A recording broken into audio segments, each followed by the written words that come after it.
All right, folks, Angry Machinist here, coming at you from the man cave. Get questions all the time. Why did you start a shop? Or why do you work full time and you have a shop of your own on the side?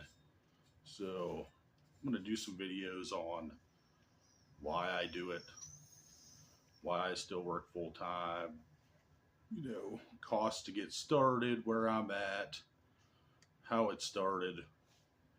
Uh, Probably do a few videos. So, this one is going to be so you want to start a machine shop.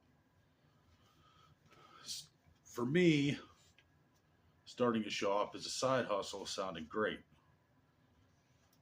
Get some extra money, vacation money, nest egg, toys, whatever. Uh, it all sounded good, and then you get that phone call on the weekend. Somebody's broke down and they need a part repaired, fixed, possibly new part, or you underquote a job, got $200 in it, tools broken everywhere, and by the time you're all said and done, your $250 job barely buys you a pizza. So, I mean, there's good, there's bad. To me, it's worth it. That's why I'm still doing it. Another thing is freedom. A lot of guys, I'm going to start my own shop. I want to be my own boss. Tired of working for idiots. Sounds like a plan. But then you have customers that have no sense of time. They'll call you on Sundays. They'll call you 10 o'clock at night. I mean, my phone's rang all weekend, all night long, Sundays, out with the family, phone's ringing. They don't care.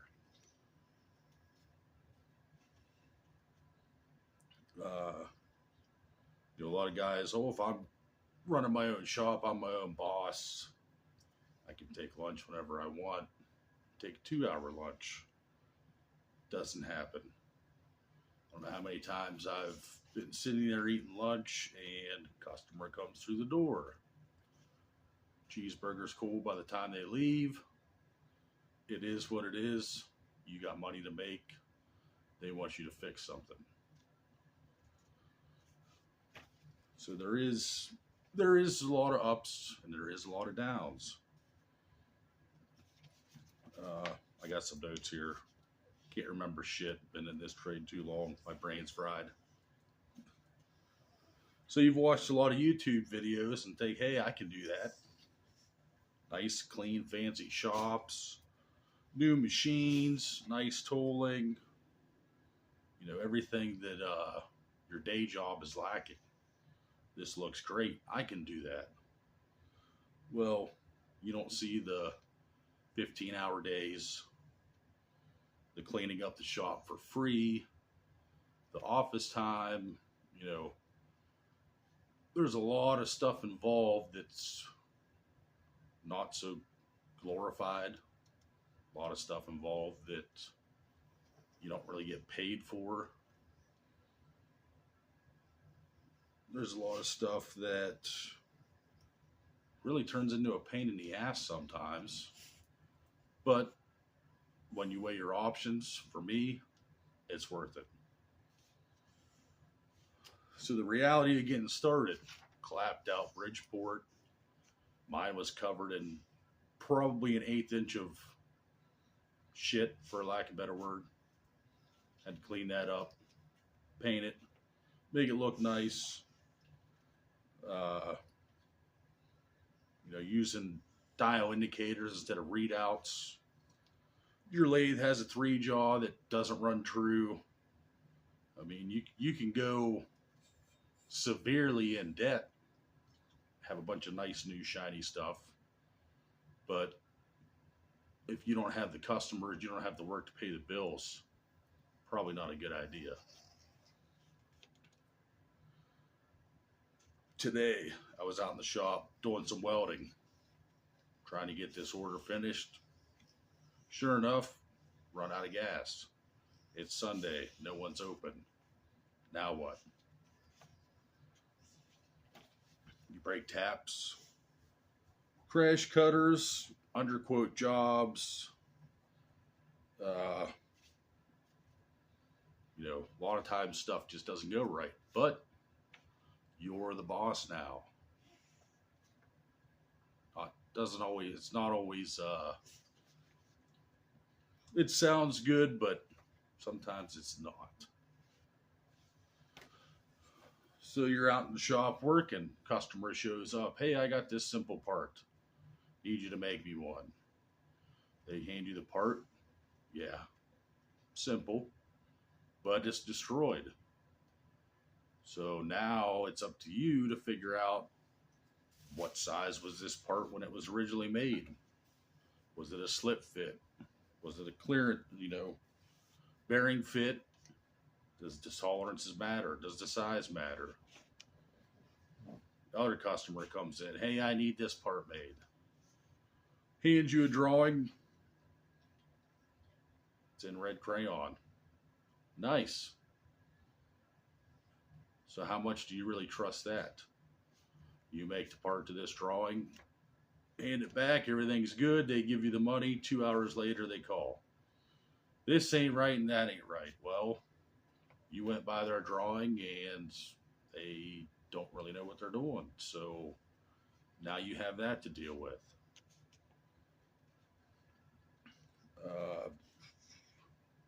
Definitely keeps it interesting. You never know what you're going to get. Some stuff's good, some stuff's bad. You don't really want to turn down customers. You want to take whatever you can get your hands on when you start. But some are more profitable than others. Some jobs I've ran no problem, made decent money. Yeah, this is great, life is good. Next one comes through the door, not so much. But like I said, it's not all bad. That's why I'm still doing it. So you get your jobs, you're running parts, you're making money. This is great.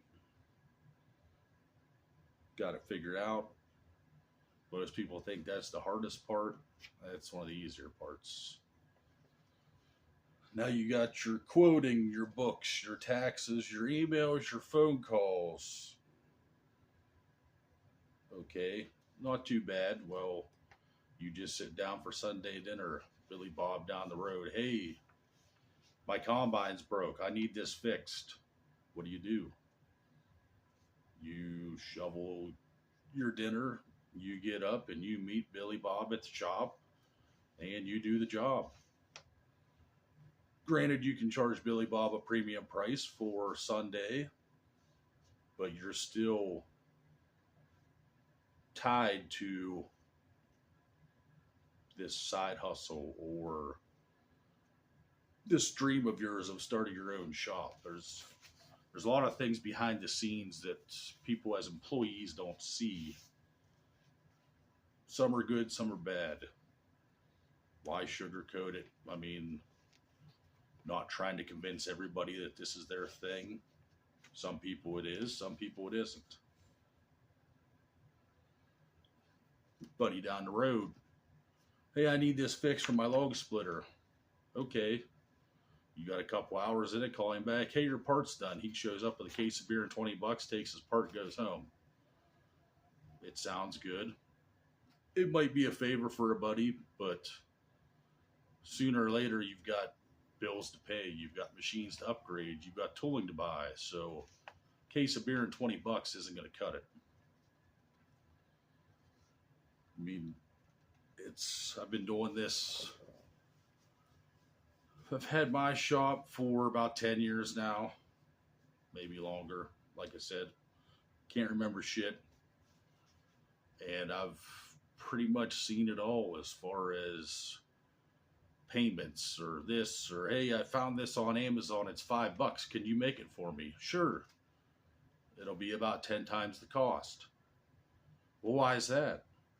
Because these are mass produced in China using crap material, and which doesn't matter. It's a disposable part. $5, yeah, it's worth it. You know, hey, I got a buddy that can do this, or I got a buddy that, guess what? Now you're the buddy. You have a lot of new friends that you didn't have before, and it's always when you decide, hey, let's sit down in the recliner and take a break. Your phone rings. Or hey, I'm going to sit on the porch, have a drink, enjoy the weather. Someone pulls in your driveway. You know, if stuff like this is something you can't handle, or your chair time is more important, this probably isn't for you. If it's stuff you can get over, it's a pretty profitable, for me, side gig. I've bought my last 2 trucks. Granted, they weren't brand new, but my last 2 trucks paid cash because my business money is basically disposable income. I work full time, 412s, sometimes 410s, you know, usually at least 8 to 10 hours overtime a week, and I do this on the side. So this is disposable income for me. It's great. It's good money. You know, sometimes it's fun. You meet new people, you meet cool people, you meet some real idiots, but that's the cost of doing business. So if bleeding coolant and, you know, giving up some chair time sounds like something you want to do, I recommend looking local ads, auctions, whatever, getting a plan together and going for it. It's a profitable business, and you also have a bunch of equipment at your disposal for your own personal projects. You know, mower deck brakes. I have a MIG, a TIG, a plasma. You know, break a bolt off in the bicycle. I've got a milling machine. You know, if you do it right and you do it smart, it's profitable. Just like any other business, you want to jump in head first. Lots of overhead, loans, payments. Where are my customers? Probably not going to work out for you. I get a lot of overflow work from local shops. The shop I work for sends me stuff. You know, simple posts on Facebook. You can get some farmers and, you know, your average Joe. Like I said, a lot of this stuff isn't, I mean, it pays good, but you're not going to quit your job doing it. If you like making a few extra bucks in your spare time, the local people off the street can keep you busy. You want to make the big money, you know, you can take overflow from other shops. I mean, the work's out there. So that will be pretty much wrap this one up. The next video I'll do will be on the equipment, you know, my recommendation, where to go from there, and we'll just keep building this up to where I get through the whole rundown of my shop, my thoughts, where I'm at, where I could be, and just fill you guys in. Any questions, feel free to ask. As always, likes, subscribes, appreciate all that. Down the road, I will be doing some giveaways, getting some merchandise, some Angry Machinist merchandise. I got some Angry Machinist stickers made up, so here, we'll give it a few weeks, get some more subscribers. I'll toss you guys some stickers, get with you there, get your addresses, send you some stuff if it's wanted. If not, no big deal. So, yeah, thanks a lot for watching. Stay tuned. We will go through equipments, what I bought, what I spent, if I can remember that, where I'm at, start with the basics, work up from there. Peace.